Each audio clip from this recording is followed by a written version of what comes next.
You know, when it comes to strategy and when it comes specifically to equity investment strategy, you will find a host of schools of thought.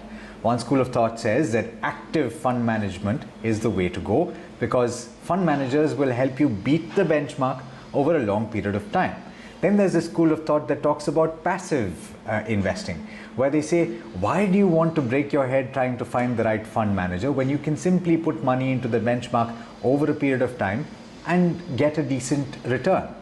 And there's a third school of thought with the emergence of a host of individuals that are investing directly into equity markets that say that you shouldn't do either of those two things. You should invest directly into the stock market. What I'm trying to understand is there a strategy that marries all of those ideas and you can have a combination there that is best suited to investing in equities for the long term?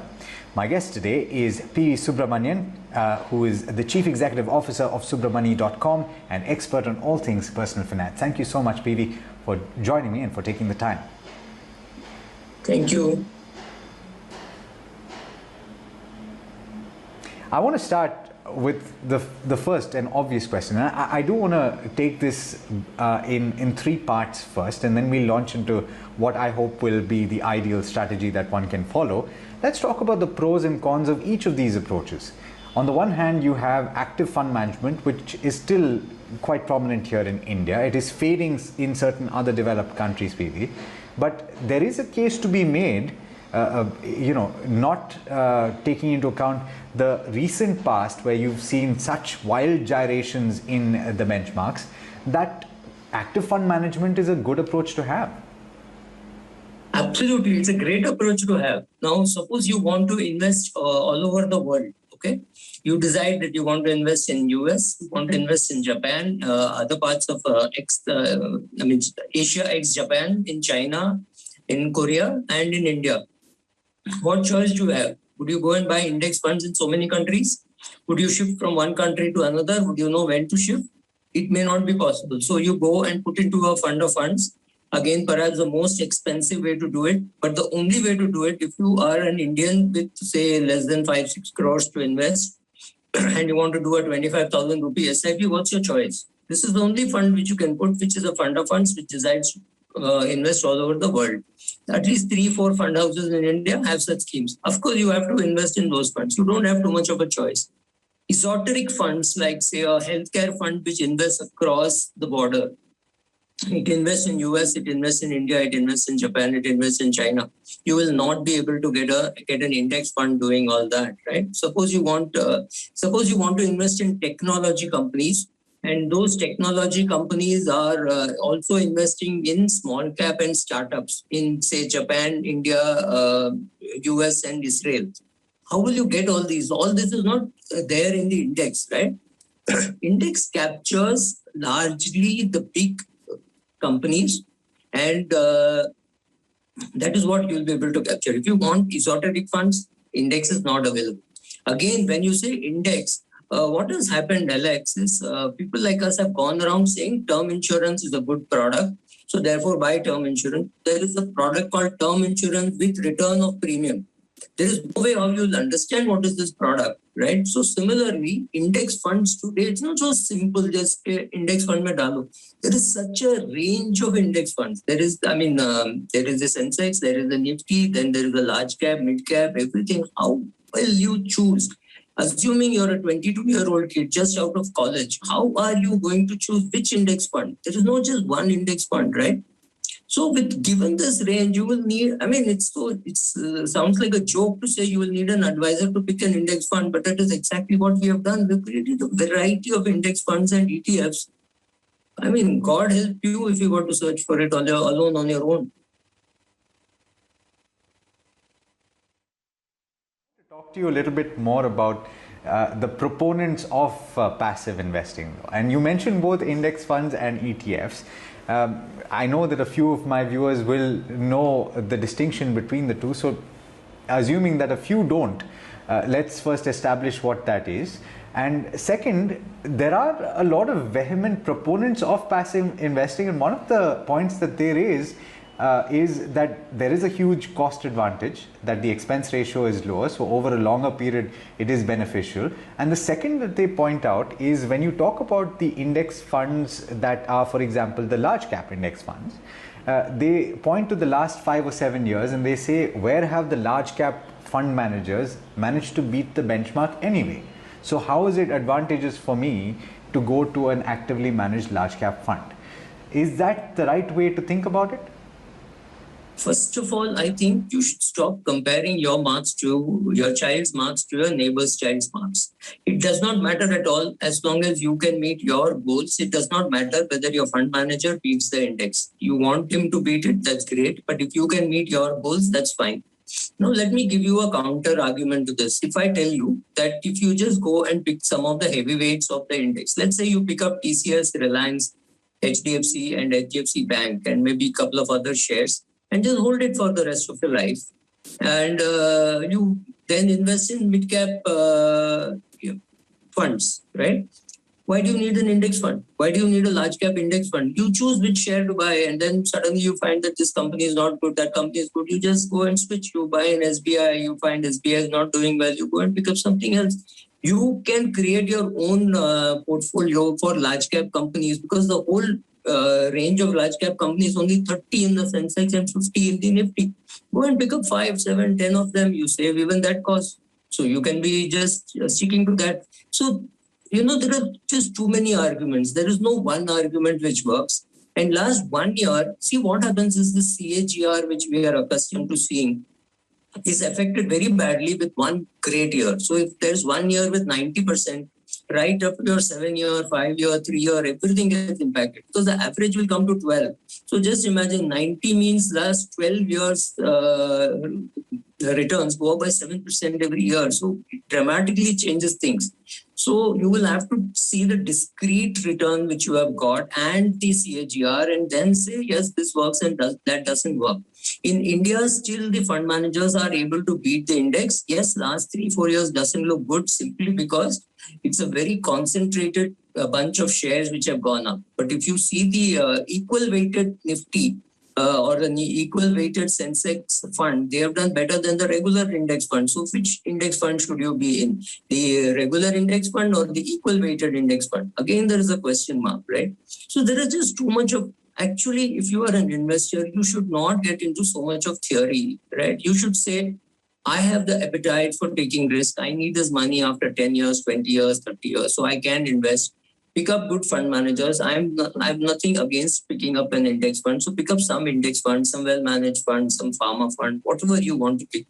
Pick it up and say, I will put it in these 3-4 funds and I will watch it closely. That's about it. And if you can meet your goals, so be it. So what if you're 25th rank, right? Out of 274 listed funds, if you are 25th rank, it doesn't matter as long as you meet your requirements. So see what are your goals. See whether you're meeting your goals. If you need money within the next 3 years or 5 years, that should largely be in debt funds like ultra short bond funds or things like that. And the other money can be in equity, 2, 3 funds, 4 funds, doesn't really matter because you will want mid cap, large cap, small cap. So maybe you should go for a mid cap or a small cap index fund, and large cap, just go and do your own investment in direct equity. Any of this combination will work. See what works for you. Yes, if you are a 22-year-old just starting to invest, just go and put money in Nifty or Sensex fund. Doesn't matter whether you pick up Aditya Birla or UTI. I'm just covering A to Z, everything, any fund. Just see what is the cost. And for heaven's sake, don't choose to go through an advisor for putting money in an index fund. That is not very sensible. That is a fair point, but I do want to, before we get into the point that you already raised, in fact, but I do want to get a little bit more on that. Before we do though, there is a surge in the number of individual traders and investors in the stock market, and fortunately or unfortunately, the kind of gyrations that we've seen over the last year or so, there are some people who've got a sense of euphoria at the end of it. There are some people who've burnt their fingers. Now, what would you say in terms of those stock pickers that say this is the best approach? What do they need to bear in mind? First of all, I think the media has to get the words right. There are traders and there are investors. Once upon a time, the number of traders and number of investors were equal. It is the traders who gave the investors liquidity, right? So a trader would buy and sell every day. The investor would come once in 3 months and you would still find liquidity. Today, I think something like 97% is the trader and 3% is the thing which is happening in delivery, which means there are many people who do not care a damn about the company, but they would happily buy it because it's going up, or they would sell because it's going down. Fortunately or unfortunately, the lessons have to be learned the very hard way. And the hard way is these people will have to lose money and learn, and then they will come back and say, oh my God, let me stick to index funds. But it's not going to be very easy. Just by my saying that, people will say, Arey, this old man doesn't know, we know what to do. So I found kids who just go to Google and say best share to buy, and they find it's Asian Paints, so they go and buy Asian Paints. Now that's better than buying some other company which come up at all after the market goes down. So if you do not know how to buy, who's going to help you buy, right? That's the big question. People think it's very easy. Go there in the morning at 9 o'clock, buy something, sell, and 5 o'clock in the evening, you will have cash in your hand.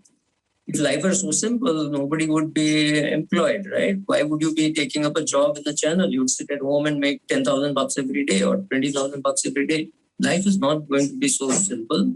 In a bull market, everybody looks smart. When the market goes down, they will bleed. And unfortunately, like I said, the only way lessons are learned is by people losing money, and there is no solution to it. So people will come, they'll lose money, then they'll go back and they'll put money. Either they will start investing sensibly or they will go and put money in an index fund. But this is the process, right?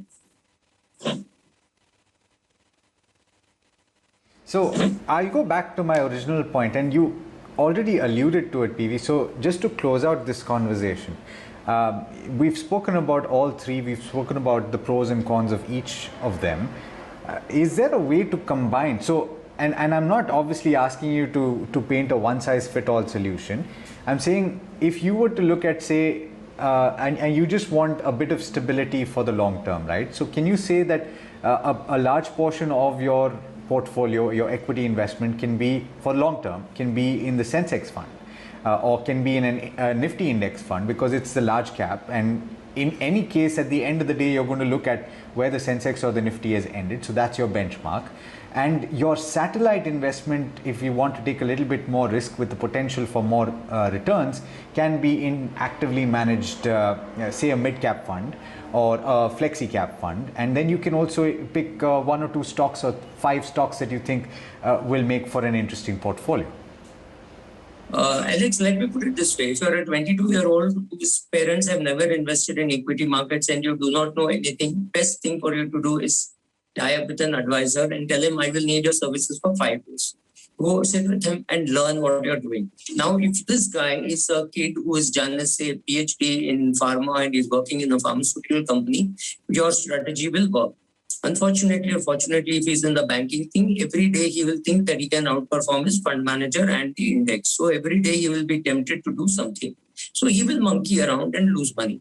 So first of all, find a good guide, friend, philosopher guide who is, say, 20 years elder than you, because I'm talking of this 22-year-old, who will sit with him and say why you should be buying a TCS, why you should not be buying a Larsen & Toubro, or vice versa. I'm just picking up some names. So sit with him, learn, and then invest. The biggest investment a person has to make, especially when he's 22, is invest in learning. You cannot go and do a ina, mina, mina, mo and pick up a fund and say, oh, this fund has done well. You have no clue why it has done well. Is it luck? Is it skill? Is it just that they invested in the US market, which was booming? You have no clue why it has done well, but you pick it up and it goes up and you think, I bought it and it went up. That's not true. So, right, so if you're doing something sensible, yes, do that. But your strategy will work for somebody who will really leave it alone. Now, if he's a guy who's connected with the BFSI, let's say he's working in a broking place or a AMC or a bank or a media house, every day he will be watching what's happening and he'll say, oh shit, my index fund is not moving, but this fund is moving, so let me shift from here to there. He will monkey around, he will lose money, the advisor will make money, or if he doesn't have an advisor, somebody else will make money. And he will not make money. So unless you can leave it, see what happens with the strategy is once you have a strategy, you have to be willing to give it time. maybe 3 years, 5 years. A 22-year-old will not be able to give. He will monkey around. So see, investing is more about knowing about yourself than about the market. And if you want to learn about yourself, the market is a very expensive place to learn. So be very careful. So anything which we say here, it will not fit everybody, right? That's the problem. In every case, if you tell me, I can tell you, yes, you can do this. And on the other hand, you can do that. Therefore, it is necessary for all of us to learn first. And learning can happen through books, through blogs, through advisors. And then you say, okay, why an advisor deserves his fees? And by the time you decide to do on your own, you can just tell the advisor, okay, now I think I can go off on my own. But yes, if you're going to invest in the index, yes, it makes a lot of sense to go direct. But for the other, picking up the mid cap or a small cap fund or a foreign fund, you may need an advisor. You can go to an advisor and say 70% goes into the index. I don't need you. For the remaining 30%, I'll pay your fees and you please pick the funds for me and please give me the reasons. In very important investment is a 200-page notebook in which you will write down why he says he's doing this. Because next quarter when you're reviewing, write down. In 5 years, you would be great to go off on your own. But don't go off on your own at the age of 22. 27 is a better age to go off on your own. Very interesting. And I would actually urge whoever's listening in to start at 22 because you will make the best use of compounding in those initial years.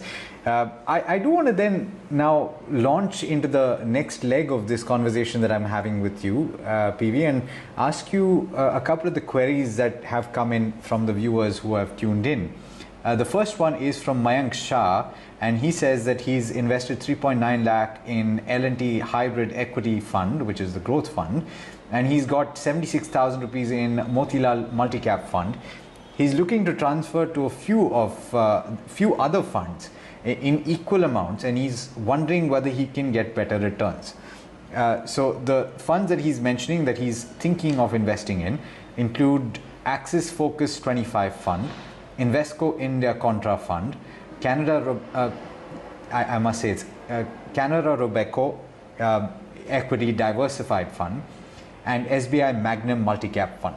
So which of these would you suggest that he should consider? He's in good funds right now. So why would you want to change? I mean, would you want to change just because you're bored or tired or something like this? I mean, I have invested in funds for the last 20 years and not made any change.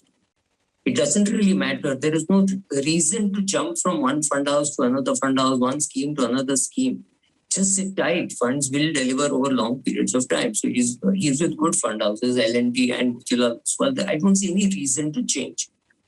But I mean, there is no, and it's not become such a big amount that he needs to diversify, right? So yes, but I don't see any large cap investment which he has done. So I would suggest that he remove some money and put it into some large cap fund, which could be perhaps an index fund. And that should be enough. If he removes, say, 1 lakh from the L&T fund and 50,000 from the Motilal Oswal fund and put it into the index fund, he would be better off rather than checking out so many funds at a time. Does not make sense. You know, PV, I think a lot of people look at fixed income, and I don't think a lot of people understand exactly what they need to do and how they need to build a portfolio. Equity, I think, is something that gets spoken about a lot more. Suhas has got an interesting question. He says he's 42 years old. He says he's building a retirement portfolio, and he's only mentioned a few options. He says that he's doing a PPF right now, and he's asking for additional options, and he's named corporate bonds and he's named fixed deposits, which are perhaps on very different spectrums in terms of the risk associated. So what is the kind of advice that you would give him at this stage to build a retirement portfolio? He's still quite a way away from that mark where he's planning to retire. I don't know his salary, but first of all, he should go and put the maximum possible in voluntary pension, voluntary PF. If he is an employee, obviously he's got voluntary PF, so he should max that out, whatever he can put to the fullest benefit, because 8.5% tax-free is not going to get in any debt fund or equity fund so easily without taking any risk. So that would be the first one. Second would be to exhaust all his PPF, right? His PPF, his wife's PPF, maybe his children's PPF, whatever. So about 5-6 lakhs can go into that, and plus this. So altogether, how much is he going to invest in debt is not visible. But after that, yes, he can go for a corporate bond fund from a good fund house. And he should stick to that. Very important, Alex. He should put money in a corporate bond fund in the growth option and be very clear that he will withdraw it only at the age of 65. What happens is he's getting 23 years of tax-free compounding. And that's amazing because your indexation after inflation will allow him to end up paying something like 5-6% tax at the age of 65 instead of paying 30% tax year on year from the age of 42 to the age of 65 in fixed deposit. So fixed deposit is a complete no-no. Corporate bond fund, ultra short bond fund, and short-term income fund. Before the Templeton episode, I would have just said choose one fund. Now I would say choose 4 or 5 funds. So between 4 or 5 of these funds and PPF and voluntary PF, I think you would have put enough money. It's also very important that at least 25 to 50% of his money should also go into equity, which could be a very plain vanilla index fund. Because if he doesn't know how to invest in equities, it's a little late for him to take the risk. So yes, a combination of an index fund and PF, voluntary PF, and PPF should hold him in good stead. And whatever has got balance, he should put into a corporate debt fund. Very clearly saying, I will not withdraw this for 23 years because 23 years of tax-free compounding is an awesome thing to look at because bank interest you'll pay tax year on year. It's a horrible way to compound your money. And he's got 20 years plus, at least 18 years he's got to retire. Absolutely, and very fairly said. And the last question that I have for you is from Geeta Pillai, and this is somewhat similar in that Geeta is 58 years old. Geeta has taken VRS last year. She doesn't have any major expenses at this point. She says both her sons are employed and she has sufficient liquidity by way of senior citizens and bank deposits that she's made. She's also got a few mutual funds and she's got 2 flats and an ancestral property in the village. What she's looking at, I think, is to have a little bit of capital growth, and to that end she has 8 lakh that she can invest. She's asking where she should do so. Exactly. This is the perfect candidate who should go into an index fund. Okay, because she does not know how to invest in equity. She should not be looking for esoteric funds like a healthcare fund or a mining fund and all that. She should go and put this money, 8 lakhs, into a liquid fund and do a 25,000 rupees per month SIP into the index fund. It could be UTI index fund, it could be HDFC, it could be Birla, it could be anybody. Just because an index fund, put 8 lakhs into mutual fund and do a 25,000 rupee per month SIP, which is about 3 lakhs a year. Over 2.5 years, she would have invested, and then start looking at withdrawing it from the age of 70. I don't think she will even withdraw because if she's getting enough rental income, interest income, she hasn't said whether she's getting a pension, maybe this will just grow. But very clearly, when she's putting those 8 lakhs, she's 58, she should tell herself that I will not look at it till I'm 70. 20 years of age, a 12-year view, she would definitely have outperformed all her other debt funds. And even if she has not performed, it should not matter because she's got other sources of income and solidity of assets. So yes, she can afford to take some risk. So they're a perfect candidate for an index fund, nothing esoteric. Index fund direct, no broker needed, nothing needed. She can just go online and invest the money. The best candidate for index fund, I should say.